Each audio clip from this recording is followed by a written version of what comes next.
It is the tale of two Albertas. The province's governing UCP is gathering for their annual general meeting. As Jason Kenney rallied support for his vision of Alberta's future, others gathered outside to protest it.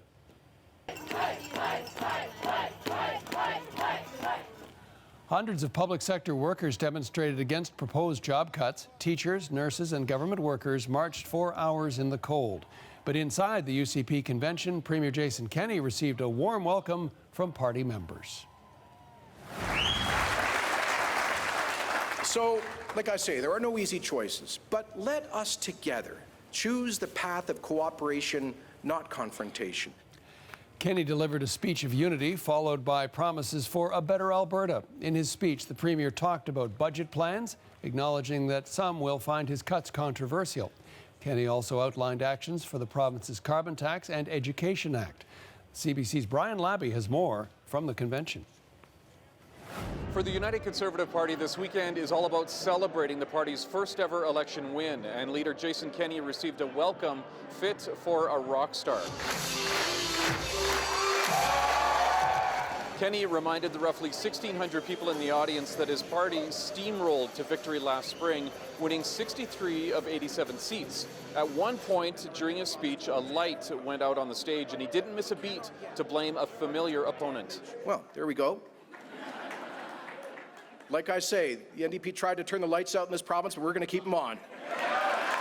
Kenney repeated a number of messages that some Albertans have likely heard before: a threat to hold a referendum to change the country's equalization payment formula if the Trans Mountain Pipeline isn't completed and changes aren't made to what he calls Ottawa's No More Pipelines bill. Jason Kenney's got to go! Hey, hey!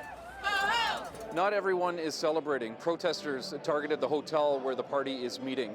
Between 700 and 1,000 people braved the cold to criticize the Kenney government's budget cuts and the potential loss of thousands of public sector jobs. Shame on you!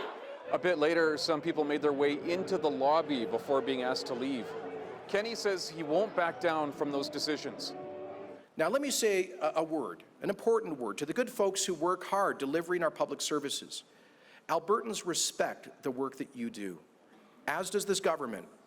We want to empower you to create a high-performing government that delivers services more efficiently, reducing internal red tape, empowering frontline workers. We also want to challenge you to help us find reasonable savings in what is the biggest spending and best-paid public sector in Canada. Party members signaled their support to boost Alberta's clout within the Federation through their so-called Fair Deal initiative, which includes a possible provincial police force, a revenue agency for tax collection, and an Alberta pension plan.